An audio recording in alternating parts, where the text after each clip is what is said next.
Chapter 1. It's Sunday afternoon, and the phonograph player is jumping like a clown in a parade the way Jolene and I are dancing. We're cleaning the Wilson house and Nat King Cole's singing on the record. It sounds fine. This is one of the best places to clean, because they have a big yard and no neighbors close enough to hear our ruckus. Otherwise, working on a Sunday would be a real drag. But the Wilsons are gone for the weekend, and Mr. Wilson said he'd pay extra for a clean house when he gets back. With Christmas just a few weeks away, the money will come in handy. I'm knee-deep in Murphy oil soap, washing Otis Wilson's sticky fingerprints off his mama's fine oak banister, when Jolene comes waltzing down the stairs with the laundry. I swear, these people must change their clothes every hour on the hour every day. I've never seen such a mess of laundry in my life. Ida Mae Jones, hurry up with that polishing and come help me. I am hurrying. If they'd stop giving Otis jam for breakfast, I wouldn't be cleaning this railing every week. If they stopped giving Otis jam for breakfast, he'd cry for a week, she says. Otis Wilson is the most spoiled white boy in New Orleans. Just a year younger than Jolene and me, but at 17, he's still a slobbering mess. Jolene says it's because he's soft in the head. I think it has more to do with being spoiled. You think he'd enlist if we ever joined this war? Jolene laughs her big horse laugh. Girl, can you see that little jam jar in a uniform? I mean, he's big enough for a white boy, and not bad looking either, if you like the pasty type. But taking orders and holding a gun? We'd be better off surrendering than sending him to fight. Too true, too true. I laugh, thinking about Otis's broad-bellied self in a uniform. Think they've got maids in the army to wipe the jam off his rifle? It's Jolene's turn to chuckle. Now stop making me laugh and get to work. We're going to have to clean this house 100 more times if you're going to get the money to go to Chicago. Don't I know it? I sigh. At home, we get by running our little berry farm, but getting by is far from getting rich. Even with cleaning houses full-time since Jolene and I graduated high school in June, the saving is coming slow. Sometimes it seems like my purse is nothing but a sieve with money running through it like water. The way I see it, another month of solid work and I'll be set. Then all I have to do is find a way to get my mother to let me go to Chicago by myself. Or work another 6 months and take her with you. Oh, I can see that now, I say, rolling my eyes. Mama, you wait right here. I'm going to go take my pilot's test. She only lets me fly now because Grandy's with me. She hates to fly. Girl, I know better than to tell you to give it up. You've got the flying bug, just as sure as your daddy did. But some days, I think it's more trouble than it's worth. More money than it's worth, too. Bessie Coleman had to go all the way to France to learn how to fly just because she was colored. She was one of my idols, the Negro, Amelia Earhart. She was nothing more than a hairdresser, but she did it, so why can't I? I already know how to fly, Jolene. If I can't get my license in Tuskegee, at least Chicago's closer than Paris. Jolene shrugs over her armful of dirty shirts. If you say so. I do. Just remembering my first time in a plane in my daddy's old Curtiss JN4. Jenny. I get goosebumps. Nothing else on God's green earth does that to me. Of course it's worth it. Last year, just before I turned 17, Mama's daddy, Grandy, convinced her to let me go to Tuskegee to take my pilot's test. I'd taken over Daddy's side of business of dusting crops, but I needed my license. Daddy would have taken me, had he lived. I'd already flown over 40 hours with him, and I had passed the written exam by mail just before he died. All I needed was to go up in a real plane with a certified instructor. Mama kept Daddy's promise by letting me go. Grandy and I showed up real early at the airfield. I was so excited, I thought I'd have to run to the restroom and pee every 5 minutes. Grandy was as calm as could be, though, and that helped me a lot. The instructor, Mr. Anderson, showed up, and he was a white man, with blue eyes and a firm jawline. I'd heard he had passed other colored pilots at the base, and I thought he looked tough, but fair. Well, I said a little prayer asking Daddy for help, and I took that instructor up in the test plane. It was a Jenny, like Daddy had taught me on, easy as slipping into an old sweater. We did rolls and loops and landings, and I could hardly stop smiling 'cause I knew I'd done good. But when we climbed out of that plane, Mr. Anderson looked at me and said, "You can fly, no doubt about it, but no woman's going to get a license out of me. Go home, Miss Jones. You failed." I stood there, staring at his strong jawline and his blue eyes, and if looks could set a fire, he'd have been a 3-alarm blaze by the time I was done. Grandy, who's seen more than his share of wrongness, just took my arm and said, "It's all right, honey. We got better places to go." That better place is Chicago, the Coffee School of Aeronautics, owned and run by colored people like me, teaching men and women alike. No matter how long it takes me, that's what I'm working toward. "Stop daydreaming, Ida," Jolene says, disappearing into the washing room. "Hurry down here so we can talk." Her voice carries from the back of the house. I finished scrubbing the banister, still trying to figure out how to get to Chicago without letting Mama catch on. She doesn't like the idea of me flying. She only lets me dust crops 'cause it pays a little and Grandy comes with me. Daddy is the only person who could convince her that I'd be okay by myself. But since he's gone, I'm on my own. As far as Mama is concerned, going to the big city by myself is crazy enough. She'd call me a damn fool if she knew it was because I wanted to fly. "Finally," Jolene says as I round the corner to the washer room. "Grab a tub. This is old-fashioned dirt in these socks. It'll take a washboard to clean them." She pours boiling water from a kettle into the washer and runs those socks through about 100 times each. Mr. Wilson fancies himself a golfer, but you'd think he was a gopher with all the dirt he brings home with him from the course. The socks are a hopeless cause. Still, I put them in a galvanized tub with bleach to get them white and bluing to get them even whiter. Laundry is my least favorite part of housekeeping. The smell of the soap and the chemicals stays in your skin for a week. Sometimes on a hot day, I feel like I sweat bleach. "Now about Chicago," Jolene says, sounding just like her mother. Miss Tara is a math teacher, and whenever she puts herself to any sort of problem, math or otherwise, you just know she'll solve it. Jolene isn't as reliable as her mama, but it is comforting to have her on my side just the same. "Here's what to do. Tell your ma that you're visiting my mama's sister in Natchez with me. I'll even go see my old aunt to keep your story straight." "You make it sound like a sacrifice," I say, "when everybody knows your aunt lives across the river from the city and that she falls asleep every single night. Miss, I'll be back before she knows I'm gone."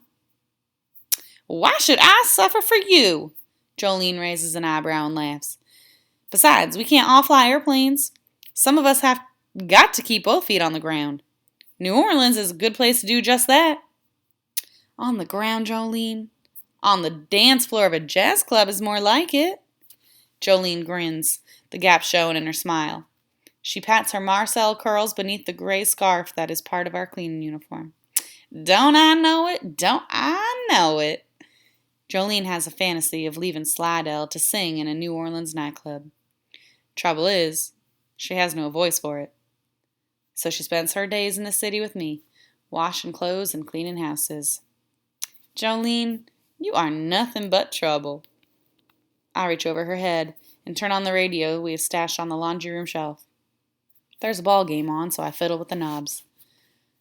"Put some music on. Sammy K's Sunday Serenade should be on." "You've already got the record going, and every radio station starting up with Christmas carols. Besides, I just want to hear the news." I twist the dial until the news comes in good and strong. The news is much the same as it was last night. The Germans and Russians are fighting in sub-zero temperatures, and Japan's moving troops in the Far East despite our peace talks. Jolene sighs and goes back to scrubbing the laundry. I turn the volume down so we can talk over the news and the phonograph playing upstairs. "Did you know the Russians let their women fly military planes?" I say. "In England, too? Ferrying planes for the Air Force. Isn't that a kick?" "Loony's more like it. What girl in her right mind wants to be flying around in a war zone?" Jolene rolls her eyes at me and my face goes hot. "Baby, you're not only fly crazy, you're war crazy too. That's a bad combination." I cut off the radio to keep the peace, and Jolene starts singing along with the record. It's nearly 4 o'clock by the time we're finished with the Wilsons. We yank off our headscarves and shake out our hair on the back steps of the house. We button up our sweaters against the slight December chill. Jolene pulls her copy of the house key from her pocket and locks the place up tight. I sure hope Mr. Wilson is grateful for the Sunday cleaning, Jolene says, dropping the key into her bag. I need a new pair of stockings. Why do you waste your money, Jolene? Silk is for showgirls and debutantes. And young ladies who hope to catch a man someday. You'd do well to get yourself a pair, or you'll end up an old maid. Takes one to know one. Speak for yourself, she says. I turn to see her smiling her prettiest little smile at some city road worker across the street. The boy can't be much older than we are, and he sure looks all right in his overalls and cap. Takes me a minute to recognize him as Danny Taylor from our elementary school. Danny Taylor, is that you? I call out. Jolene frowns and drops the Abel Grable sexy act. Oh, heck, Dan, what you doing looking all grown up like that? We wait for a break in the traffic and jog across the cobblestones.